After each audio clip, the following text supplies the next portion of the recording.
Vaccine पहले देश या विदेश, स्वागत आप सभी का हमारे खास कार्यक्रम में। आपके साथ मैं हूं घनश्याम उपाध्याय।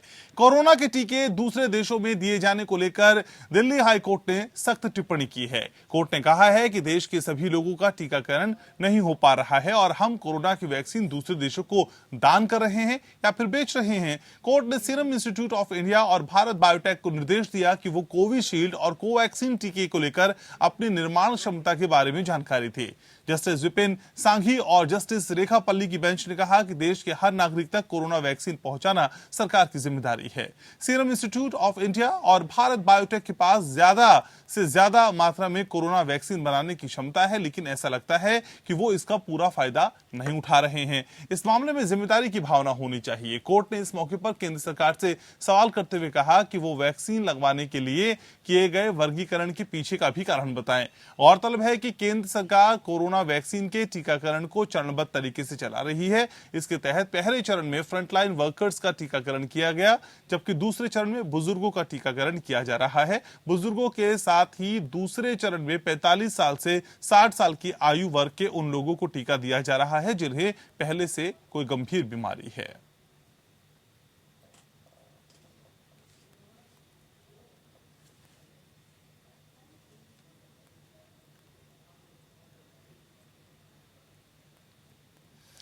तो दिल्ली हाईकोर्ट ने की है सख्त टिप्पणी। कहा है कि हमारे देश में अगर अभी वैक्सीन की कमी है तो फिर हम दूसरे देशों को ये क्यों दान दे रहे हैं या फिर हम क्यों बेच रहे हैं। उन्होंने वर्गीकरण को लेकर भी सवाल उठाया और बताया और पूछा कि असल में इस वर्गीकरण के पीछे क्या स्ट्रेटजी है, क्या मैकेनिज्म है। समझने की कोशिश करते हैं। मेरे साथ दीपक वोरा जुड़ रहे हैं, पूर्व राजदूत हैं, साथ ही साथ राहुल भार्गव जुड़ रहे हैं, सीनियर डॉक्टर हैं फोर्टिस हॉस्पिटल के। आप दोनों का बहुत स्वागत। सबसे पहले दीपक वोरा, आप ही के पास आ रहा चाहूंगा।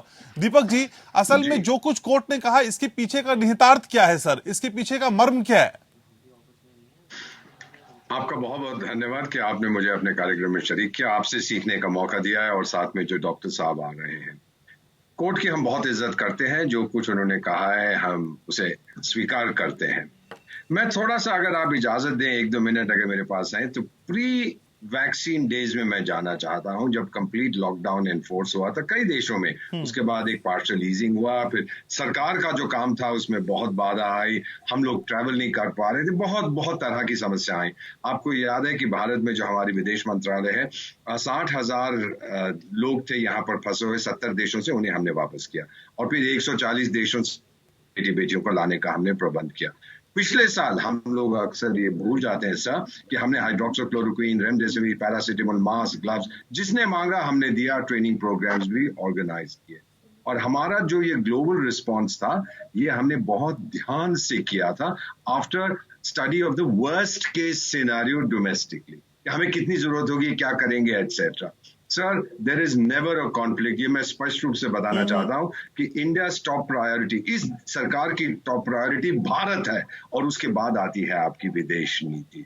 रैपिड रिस्पांस टीम्स मांगी थी, कुवैत ने, सेशल्स ने, कोमोरोस ने, हमने उनको वहां भेजी। अब वैक्सीन सर, संयुक्त राष्ट्र संघ के जनरल सेक्रेटरी ने क्या कहा है सर, मैं आपको कोट कर रहा हूं, India's vaccine production capacity is the best asset in the world to fight against the virus. और उन्होंने धन्यवाद किया है भारत का कि 2 लाख डोजेस हमने यूएन पीस कीपर्स को दिया। लोग इसको कहते हैं वैक्सीन डिप्लोमेसी है, वैक्सीन डिप्लोमेसी नहीं है sir. India is performing its role. आपको याद है सर, आपने शायद नाम सुना होगा किसी का, एक बहुत पुराने बुद्धिजीवी थी 2400 साल पहले, उनका नाम था चाणक्य, और उन्होंने ये कहा था कि जब बीमारी होती है केवल आपका दोस्त आपका साथ देता है। This is India's philosophy. अब हाई कोर्ट ने जो कहा है, उन्होंने ये पूछा है कि आपकी कैपेसिटी क्या है, वो हमें बता दीजिए ताकि हम संतुष्ट हो जाएं कि आप डोमेस्टिकली भी मीट कर सकेंगे डिमांड को और आप सप्लाई भी कर पाएंगे दूसरे देशों को। सर, कल अब से 24 घंटे के अंदर मैं खुद जा रहा हूं, आई एम पुशिंग 70, मैं 70 साल का होने जा रहा हूं, मुझे कोई कोमॉर्बिडिटी नहीं है। अब मैं जा रहा हूं in order to get myself inoculated. और हंसी के तौर पे मैं आपको बता देता हूं, हमारे एक चीनी दोस्त ने कहा कि चीन के जो राष्ट्रपति हैं, प्रधानमंत्री, विदेश, वो सभी कुछ एक ही आदमी है वहां पर, पिंग पोंग, हर चीज वही है। उसने भी भारत की वैक्सीन ली है, उसने हंसी मजाक में कहा। अभी तक हम 70 लाख डोज दे चुके हैं सर, फ्री ऑफ कॉस्ट। कुछ बेचे हैं। हमारी मैन्युफैक्चरिंग कैपेसिटी इज ह्यूज। और सर ये वैक्सीन जब खत्म हो जाएगी, क्योंकि इसका अंत अब आ रहा है हमारे ठीक है, पास सर, ठीक है। आज के 4-5 साल में इतना मैं बता देता हूं सर कि मैं बहुत से देशों में मैंने काम किया, 6 देशों में आपका राजदूत था। आज के 5 साल के बाद अमेरिका की टॉप यूनिवर्सिटी होगी, how did India save the world. मैं आगे कुछ नहीं कहना। ठीक है सर, आपने बहुत इंपॉर्टेंट इश्यूज रेज किए हैं, लेकिन डॉक्टर भार्गव, असल में कोर्ट का ये कहना है कि पहले आप अपने देश में टीकाकरण पूरी तरीके से करिए, फिर दान करिए। इस बात का आभास कोर्ट को क्यों हुआ? क्या सर आपको ग्राउंड जीरो पे इस तरह की कमी देखने को मिलती है? आप तो रोज डील करते हैं, क्या इस तरह की कमी है वैक्सीन को लेकर अभी हमारे देश में? देखिए, आप कोर्ट पालन करते हैं और कोर्ट की इज्जत करते हैं, उसके खिलाफ हम कुछ नहीं बोल सकते, बट तथ्य समझना जरूरी है। देश में सीरम इंस्टीट्यूट 5000 वैक्सीन पर मिनट बना सकता है और बना रहा है। बिल मेलिंडा गेट्स से $200 मिलियन का इन्वेस्टमेंट आया है कैपेसिटी को बढ़ाने के लिए। एस्ट्राजेनेका की जो दवाई है, जो सीरम इंस्टीट्यूट बना रहा है, वो मैन्युफैक्चरिंग है और मैन्युफैक्चरिंग का अब रहा है देश। अब ये बात समझना जरूरी है, देश के 165 लगनी है, पर वो चरणबद्ध तरीके से लगनी है। फेज 1 सरकार ने जो हेल्थ केयर वर्कर को लगाया, क्या किसी हेल्थ केयर वर्कर को कमी पड़ी? क्या दूसरी वैक्सीन बना, दूसरी डोज तक आते आते किसी भी हेल्थ केयर वर्कर को यह बताया गया कि वैक्सीन खत्म हो गई? जब दूसरा चरण चालू हुआ, आज की तारीख में तीसरे नंबर पे भी देश है जो सबसे ज्यादा तेजी से वैक्सीनेशन कर रहा है, यूके और यूएस के बाद। अभी तक 8 लाख लोग 2 दिन के अंदर, 4 दिन के अंदर, किसी भी कोविड वैक्सीन की कमी नहीं है। कोवैक्सीन का 81% सक्सेस रेट आ चुका है, तो कोवैक्सीन 100 मिलियन डोजेस की capacity by the end of the year कराने के लिए तैयार है। तो कोर्ट का संज्ञान लेना, उनका चिंता ठीक है, जायज मानी जा सकती है, पर देश नया देश है। 70 साल में पहली बार विश्व में भारत का रुतबा बढ़ा है। और सिर्फ अपनी ही नहीं, हमारे को अपने देश के लोगों की चिंता नहीं है, चिंता पूरे विश्व की है। रुवांडा अफ्रीका में, रुवांडा में, नाइजीरिया में आज वैक्सीन पहुंच गई। वो वैक्सीन कहां से पहुंची? वो वैक्सीन हमारे देश से पहुंची। तो ये जो लोग डिप्लोमेसी की बात कहा कि हमारा दायित्व सिर्फ हमारा नहीं है, पूरे विश्व के लिए है और पूरे विश्व के लोगों की जान बचाने के लिए यही हमारी सोसाइटी है, यही हमारा धर्म है, यही हमारा कर्म है, जिसको आज पूरा विश्व मान रहा है। कनाडा के प्राइम मिनिस्टर ने क्या कहा कि हिंदुस्तान की वैक्सीन सबसे बेहतर है। तो आप लोगों को ये बिल्कुल आश्वस्त रहना चाहिए कि ये नई सरकार है, देश के लिए नया इंडिया है, जो अपने देश की तो रक्षा करेगा ही करेगा, बट अपनी जिम्मेदारी से विश्व के प्रति पीछे नहीं हटेगा। हम वो स्वार्थी लोगों में से नहीं है जो वैक्सीन को अपने पास बैठा के रख ले और गरीब लोगों तक ना पहुंचाए। पूरा Africa, middle east, south east Asia किस पे निर्भर है? आज हम पे निर्भर है। अमेरिका की 16 ट्रिलियन की इकोनॉमी हो सर, पर देश में हिंदुस्तान ने जो अपना दायित्व पूरा किया है, उसे ना यूरोप कर सकता, ना अमेरिका कर सकता। तो ठीक है डॉक्टर राहुल, सबसे ज्यादा आवश्यक है समझना।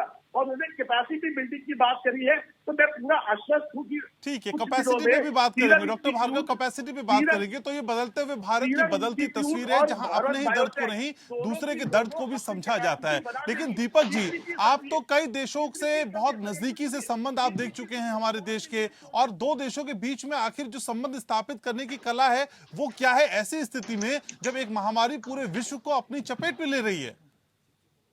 सर, आपको ये मालूम है, और डॉक्टर साहब थैंक यू वेरी मच जो आपने कहा, I am entirely in agreement with you, thank you, you are an outstanding son of India, thank you very much sir. मैं आपको बताना चाहता हूं सर कि आपने बिल गेट्स का नाम सुना है ना सर, उन्होंने क्या बोला, it is great to see India's leadership, मैं बिल्कुल कोट कर रहा हूं, in scientific innovation and vaccine manufacturing capacity as the world works to end the COVID-19 pandemic. Thank you India. ये बिल गेट्स कह रहा है, मैं नहीं कह रहा हूं सर।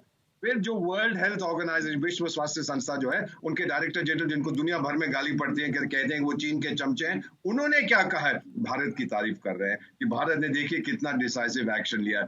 वॉल स्ट्रीट जर्नल जो अमेरिका का न्यूज़पेपर है सर, उसको मैं पढ़ता हूं, मेरे पास रोज आता है, उन्होंने कहा है पूरी दुनिया को भारत से how to satisfy national priority as well as to meet international demand. मैं इतना ही कहूंगा सर कि जो लोग भारत की वैक्सीन ले रहे हैं जो भारत की वैक्सीन को पसंद करते हैं, और मेरा ख्याल है कि किसी का जिसका दिमाग सही जगह पे वो चीन की वैक्सीन नहीं लेगा, हमारी वैक्सीन लेगा। मैं उसको यही कहना चाहता हूँ कि एक इश्तिहार आया करता था इन द 1990s, डॉक्टर, यही है right choice baby, because this is India, this is India's commitment. हम वासुदेव कुटुंबकम की बात करते हैं, भारत विश्व गुरु है sir, we are going to lead the world in this.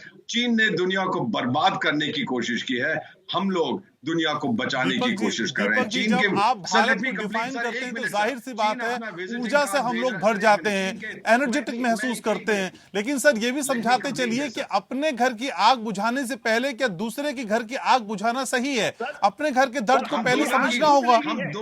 हम दोनों आग को साथ साथ बुझा रहे हैं। मैं इतना सिर्फ भार्गव साहब आ रहा हूँ। मैं एक मिनट डॉक्टर साहब, मैं इतना सिर्फ कहना चाहता हूँ डॉक्टर राहुल आ रहा हूँ। पूरी दुनिया एक परिवार है, इसमें ये सवाल नहीं उठना चाहिए। हाईकोर्ट ने उठाया है, उन्होंने पूछा आपकी कैपेसिटी क्या है। हमारी कैपेसिटी है sir, we can prepare enough vaccine for the world twice over.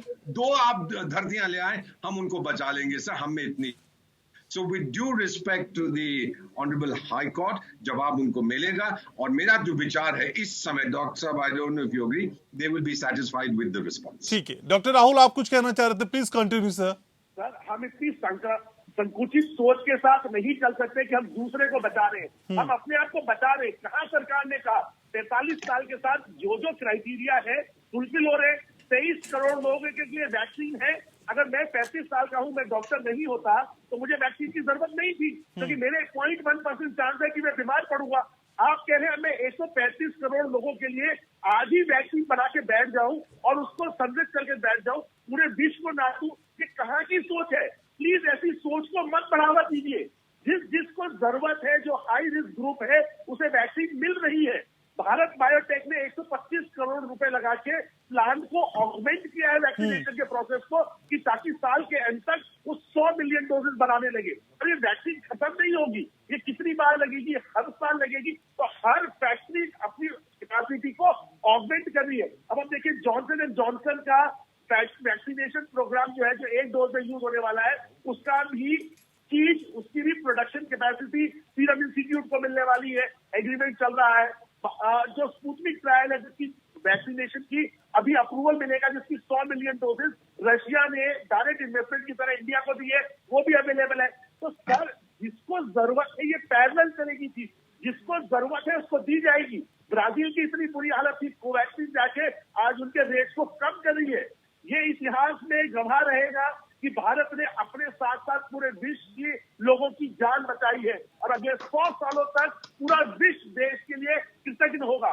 ये देश की छवि है, ये न्यू इंडिया की छवि है, ये न्यू लीडरशिप की छवि है, जो देश के लोगों के साथ साथ पूरे विश्व को बचाने के लिए तत्पर है। अच्छा डॉक्टर राहुल, क्या पहले इस तरह की एश्योरिटी देश के सामने नहीं आनी चाहिए कि देखिए हमारा देश मुतमईन रहे, रिलैक्स रहे, संतुष्ट रहे कि हमें वैक्सीन मिल जाएगी, हर किसी को वैक्सीन मिल जाएगी, जिम्मेदारी तय कर ली जाए?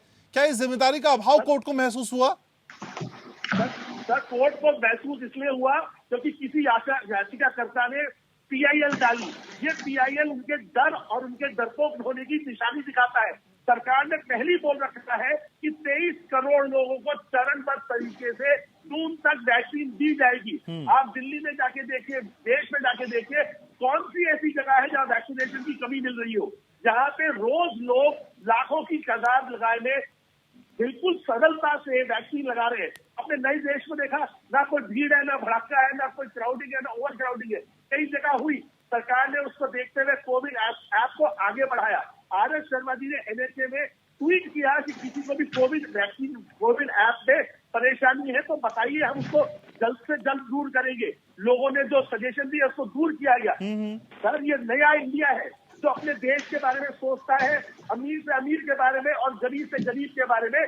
कोई भी देश में पीछे नहीं रहेगा। जो इस देश का 135 करोड़ लोग सिटीजन हैं, वो पीछे नहीं रहेंगे। देश उनके बारे में पहले सोचेगा, फिर विश्व के बारे में सोचेगा और साथ साथ सोचेगा। हमारे को इसको लड़ाई पहले और बाद की नहीं रखनी चाहिए, साथ साथ ही रखनी चाहिए। ठीक है, लेकिन दीपक जी, दो देशों के बीच के संबंध किस तरीके से आगे बढ़ते हैं इस तरह की महामारी की स्थिति में? सर, सबसे बड़ी चीज स्वास्थ्य है। जब से मानव हमारी ह्यूमन काइंड का आविष्कार हुआ है, जब से हम होमो इरेक्टस बने, सीधे खड़े होने लगे हैं, डॉक्टर साहब विल एग्री, ये सबसे बड़ी चुनौती रही है टू ह्यूमन सर्वाइवल। ये जो महामारी आई और इसका म्यूटेशन हो रहा है, और इसमें सर आपके पड़ोसी मुल्क चीन ने अपनी शक्ति का उदाहरण दिया है दुनिया का नुकसान करने को। भारत ने अपने उदाहरण की शक्ति दिखाई है दुनिया का इलाज करने को। सो देयरफॉर सर, आपके जिन देशों की आपने मदद की है, चाहे वो छोटा सा डोमिनिका हो, चाहे पापुआ न्यू गिनी हो, चाहे यूनाइटेड स्टेट्स हो, वहां के राष्ट्रपति को हम, जो पुराने उनके राष्ट्रपति थे डोनाल्ड ट्रंप, क्या ट्वीट किया था, we shall never forget, India has been great. इससे बड़ी चीज क्या हो सकती है कि आपने किसी का इलाज किया। सर, हम लोग तो डॉक्टर को भगवान मांगते हैं। मैं कल जा रहा हूं अपनी वैक्सीनेशन के लिए, वो भगवान है उस समय, बिकॉज मेरी जान बचा रहा। तो अगर डॉक्टर आपको ये कह रहा है कि we'll do it for the rest of the world, इसमें किसी को कतई भी संदेह नहीं होना चाहिए। हमारे पास ताकत है, हमारे पास क्षमता है, हमारे पास इच्छा है that we want to help the world. और पूरी दुनिया सर ये इस साल को याद रखेगी, 2020 जब चीन ने दुनिया को बर्बाद किया, और 2021 जब भारत ने दुनिया को फिर से आबाद किया। दिस इज द सिग्निफिकेंस जो भारत कर रहा है वैक्सीन के साथ। लेकिन दीपक जी, अंतर्राष्ट्रीय मानचित्र पे अपनी छवि को सुदृढ़ करने के लिए क्या हम अपनों के हितों के साथ खिलवाड़ कर रहे हैं? कोर्ट की चिंता तो यही बताती है असल में। सर, जैसा डॉक्टर साहब ने कहा, हमारे पास क्षमता है। We did a worst case scenario कि अगर एकदम से सर्ज आए इन डिमांड तो क्या हमारे पास है सर। इसीलिए तो ये फैसला लिया गया कि दूसरे देशों को देंगे। ये जो आपकी सरकार है इस समय सर, इतना मैं कह देता हूं, आप सहमत हो मुझसे ना सहमत हो, I believe this prime minister sir, जो कंपैशन उन्होंने दिखाया है, जो क्षमता दिखाई है दूसरों की पीड़ा समझने की पूरी दुनिया में, his willingness to help the world, मुझे लगता है सर अगर नोबेल पीस प्राइज किसी देश को इस समय दिया जाए तो भारत को देना चाहिए। ठीक है सर, ये भावनाएं कद्र करने लायक है और तारीफ भी करने लायक है। लेकिन डॉक्टर भार्गव, क्या सीरम इंस्टीट्यूट हो चाहे भारत बायोटेक हो, क्या इनको भी आगे बढ़कर अपनी क्षमता को देश के सामने बताना चाहिए, रखना चाहिए, जिससे कि कम से कम अगर देश में किसी एक शख्स के मन में भी इस तरह की शंका है तो वो शंका को दूर किया जा सके? सर बिल्कुल, आप एक फिर से आपको थोड़ा सा समझना पड़ेगा। भारत बायोटेक देश में निर्मित वैक्सीन का निर्मित और प्रोडक्शन दोनों कर रहा है। सीरम इंस्टीट्यूट ने एस्ट्राजेनेका से प्री डिटरमाइंड तरीके से अपने देश के लिए कुछ वैक्सीन ली है और अपने प्लांट से पूरे विश्व को बनाने के लिए ली है। तो उनका एस्ट्राजेनेका और सीरम इंस्टीट्यूट का टाई अप है। जो फॉर्मूला था एस्ट्राजेनेका का, वो उनकी उपज है। सीरम इंस्टीट्यूट उसको प्रोड्यूस कर रहा है और उसने सीरम इंस्टीट्यूट में 5 करोड़ डोजेस ऑलरेडी जब पैक हुआ तो देश के लिए रखी हुई थी। अगर आज हम कहें कि सीरम इंस्टीट्यूट 100 करोड़ वैक्सीन बनाता है और वो सारे की सारी देश के लिए रख ले, वो गलत सोच है। वो प्रोडक्शन हाउस है जो पूरे वर्ल्ड को देगा, उसका पैक्ट है, ट्रेड है। आज डॉक्टर रेड्डीज ने स्पुतनिक के साथ, रशियन डेलीगेशन के साथ अगर पैक्ट किया है, 1500 लोगों पे ट्रायल की है, तो ये पैक्ट है कि 100 मिलियन 10 करोड़ डोजेस देश के लिए यूज होंगी और उसके बाद जो बनेगी वो बाहर जाएगी। देखिए सर, देश में प्रोडक्शन हाउस है। देश हमारा जो है जीएमपी फैसिलिटीज के माध्यम से पूरे विश्व में पोलियो की वैक्सीन भी देता आया है, डीपीटी की वैक्सीन भी देता आया है। तो ये इस समय जो डर और भय है लोगों के दिमाग में कि हम सारी वैक्सीन बाहर भेज देंगे, ऐसा नहीं है। उसमें ट्रेड है और देश का हित दोनों है। तो प्लीज इसको दोनों को अलग अलग करके चलिए कि देश में सफिशिएंट क्वांटिटी है। भारत बायोटेक अपने प्लांट्स को ऑगमेंट कर रहा है और अगर सर्ज आता है तो हम वैक्सीन की सप्लाई को अपनी तरफ डाइवर्ट कर सकते हैं। तो ये नीड टू बेसिस पे है। सर, हमसे भी ज्यादा गरीब लोग हैं, हमसे भी गरीब ज्यादा देश है जिनमें मृत्यु दर बहुत हाई है। क्या हमारे देश में मृत्यु दर हाई है? हमारे को वैक्सीन लग रही है चरणबद्ध तरीके से। अगर आज आप अपने स्टूडियो में बैठ के कहें कि मुझे वैक्सीन लगाइए, कभी हो जाएगी वैक्सीन की, क्या वो सही सोच है? हर का नंबर आएगा देश में चरणबद्ध तरीके से। गवर्नमेंट कमिटेड है, सबको वैक्सीन लगाएगी।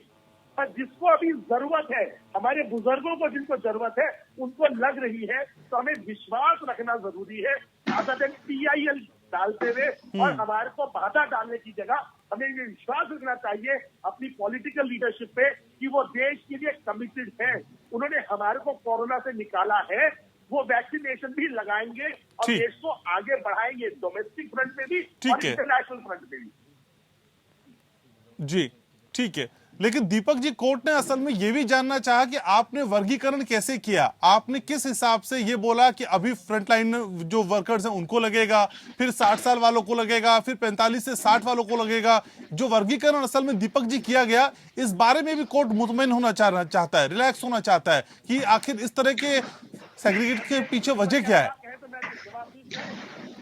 ये डॉक्टर साहब आपको बता पाएंगे, आपके पास विश्व के सबसे बेहतरीन साइंटिस्ट हैं, मेडिकल एक्सपर्ट्स हैं, वो आपको बता पाएंगे किस बेसिस पे हमने ये डिसीजन लिया है। लेकिन इतना मैं बता देता हूं, जो डिसीजन लिया गया है वो बड़ा सोच समझ के लिया, मैं भी इन्वॉल्व था इसके अंदर, बड़ा सोच समझ के डिसीजन लिया गया। पहले किनको कह रहे हैं, फ्रंट लाइन वर्कर्स, उसके बाद etcetera. I am going to be 70, I am pushing 70 years, मेरी 70 साल की उम्र होने वाली है।